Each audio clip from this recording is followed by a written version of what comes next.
Hey there, my name's Adam, your friendly Sasquatch, and today we're going to be doing a quick video review between the Tundra 35 and the Roadie 24. Both of these are great coolers, but there are some differences that you should be aware of. Let's check them out.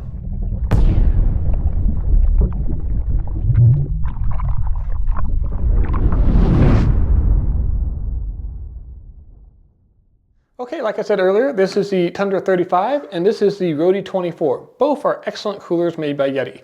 This is a comparison review comparing the differences between these two coolers. If there's any information I don't touch on in this review, keep in mind I've made a detailed in-depth review for each of these coolers. I'll leave links in the video description below so you can look them up if you'd like to learn more. Here we have the YETI Roadie 24, which is a great road trip cooler for two people. And then here we have the Tundra 35, which is going to be a great kind of overnight tripping cooler for two people, or probably a weekend cooler for two people, and then maybe an overnight cooler for four people, or just a day at the beach with 6 to 8 people just to keep the drinks cold. So obviously the Tundra 35 is going to be larger than the Roadie 24, but the Roadie 24 also comes in a 48 and a 60 size, and the Tundra 35 also comes in a 45 and 65 size. So these two coolers come in similar sizes as you go up in the scale on each model. So really the features are what's most important between the two coolers, and you can buy the size that fits your needs best. So let's go ahead and talk about the Tundra 35 first, what the features on the outside look like, and then we'll compare them to the Roadie 24, where the differences are. And then in the end, I'll talk about which one I think is best for different use case scenarios. So first things first, let's go ahead and take a look at the size of these two coolers.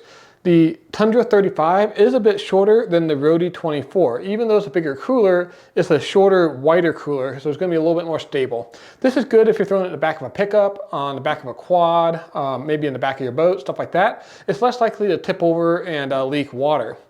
Where the Roadie 24 is great for putting into the back of your back seat, maybe into a trunk, something like that, where it's going to be kind of held upright. One of my favorite places to put the Roadie 24 is in between the two seats of a boat. This will squeeze right in between them, and the two seats will kind of keep the cooler from tipping over, and you don't have to tie it down that way. Rotating the coolers to the side, you can see the Tundra 35 is also deeper than the Roadie 24. While we're looking at the side of the Tundra 35, let's take a look at the rope handle. So the rope handle, there's two of them, one on each end, and this makes it good for carrying with two people, which is great. However, if you're the only one carrying it, you're going to have to use both hands to carry this cooler because of the handle on each side. So that could be a little bit of a downside if you're carrying this cooler by yourself. You're going to have both hands tied up.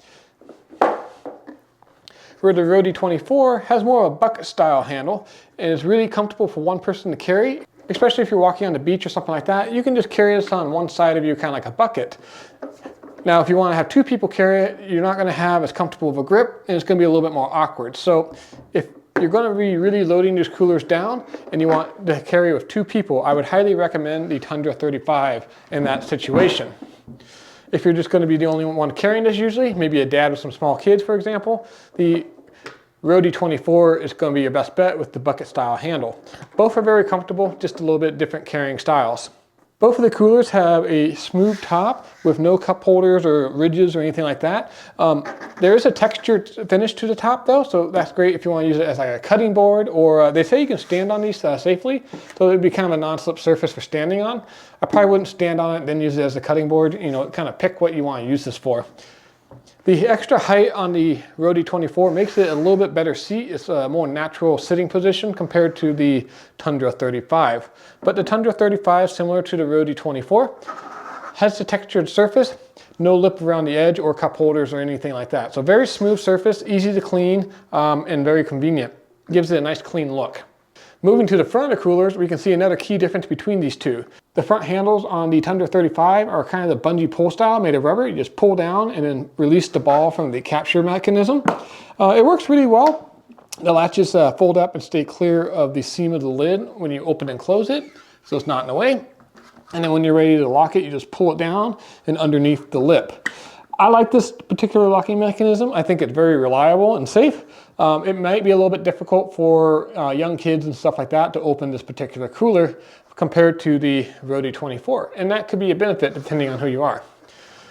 Taking a closer look at the Roadie 24, you can see the latches are very different. Instead of being the stretchy bungee style, they're a buckle, and they have two pivots in there, kind of creating a cam action, and it's super convenient and easy to open and close.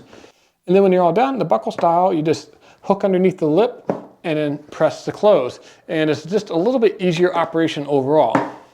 That being said, the Tundra 35 does have a bear resistant rating. There's the sticker in the front left-hand corner for you.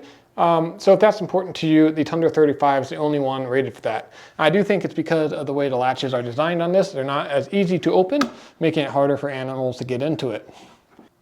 One final thing that I want to say about the lid on the Tundra 35 is both front corners do have holes to put a padlock through, where the YETI 24 does not, just a smooth corner. Moving to the side of the coolers, we can look at the tie-down options for each cooler. They are different. The YETI 24 has a pivot that the nylon bucket style handle will pivot on, and in the center of that pivot is a tie-down slot for putting straps. The Tundra 35 is just a little bit different. It doesn't have pivots on the side because of its rope handles, but if you open the lid, on both sides, you'll see there is a slot underneath the lip of the lid, and that's for putting a strap through for tying down the cooler. It's probably a little bit more secure of a tie-down method, but both methods will work. While we're on the side, I do want to point out one other feature that both coolers do have, is on the side you do have a molded handle underneath the lid on both the YETI 24 and the Tundra 35, which is a nice touch. I particularly like this feature because if you're trying to lift this into the back of a truck or onto some shelving for storage, it helps you get the cooler up and off the ground a little bit higher without having to reposition. So that's a nice touch. The final difference between these two coolers before we get into the inside is the Tundra 35 has a drain plug in the bottom of the cooler, where the YETI 24 does not. The drain plug is simple enough to use. You just unscrew it, and it has a nice head on it, make it easy for you to grip. And it has super thick threads on it, making it super robust and reliable. There's also an O-ring that's replaceable in case you ever damage it. To put it back in, you just screw it back in just like you did taking it out, and it securely seals the cooler. Another nice feature about the drain plug on the Tundra 35 is the interior has a cutout running into the drain plug hole to ensure that all the water can drain out without having to tip the cooler in an awkward angle. Opening both coolers up, we can see that both have a nice thick lid on them with a rubber O-ring. I'll show you on the YETI 24 because the color contrast is a little bit better. So there's a nice rubber O-ring here, and it seals nicely against the top lip of the cooler. Both coolers basically have the same style of O-ring. Obviously the Tundra 34 is the bigger one, but the thickness and the style of the O-ring itself is basically the same. One thing I do want to point out about these O-rings is YETI does not advertise them to be 100% waterproof. They say if you knock this cooler over onto a side, some melted ice may come out. However, all the ice and contents will obviously stay inside as the cooler will be securely latched. So just note that if you knock this over, it may leak a little bit of melted ice. The benefit of this is that this is a dry ice safe cooler. So they say you put dry ice in here and the buildup in pressure will be allowed to pass this seal and won't create a pressure hazard. Another difference between the Tundra 35 and the YETI 24 is it comes with this really nice dry goods basket. I like this dry goods basket because you can put things like sandwiches, fruit, whatever in here, then put it into the cooler, and it'll keep things out and up out of ice, preventing it from getting wet when the ice melts and turns to water.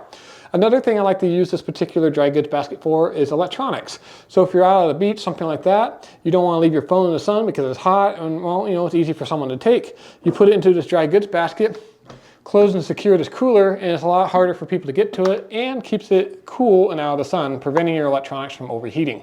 Looking at the bottom of both these coolers, you can see that they both have 4 rubber feet. However, the Tundra 35's feet are much larger and robust compared to the smaller circular feet that the YETI 24 has.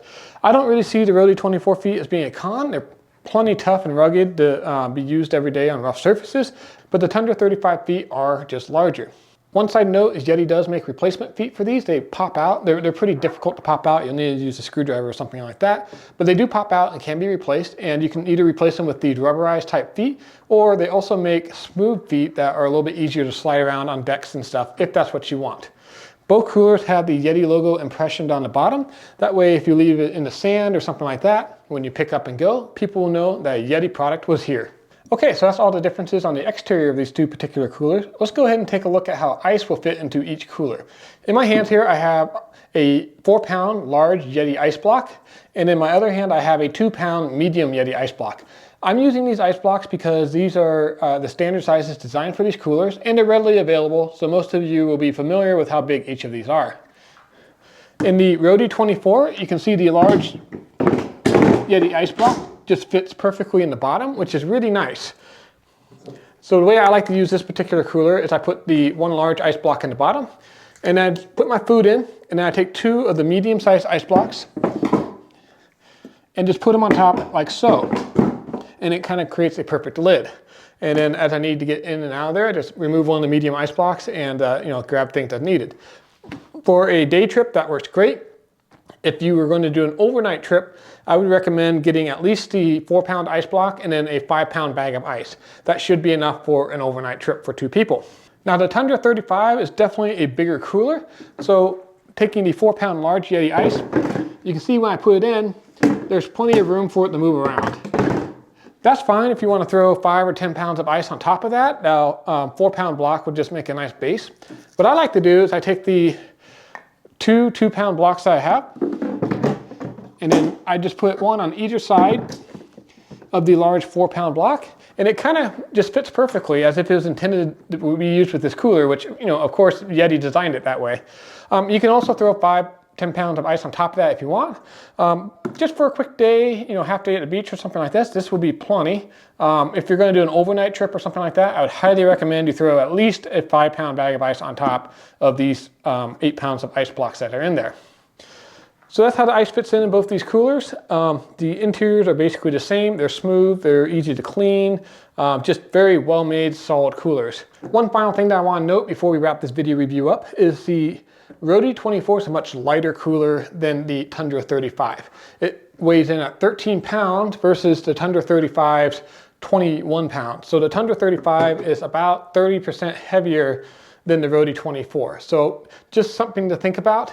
The Tundra 35 does have the thicker 3-inch insulation on the top and bottom, but the Roadie 24 is a significantly lighter cooler, and for day trips or even just simple overnight trips for 2 people, might be plenty of cooling for you.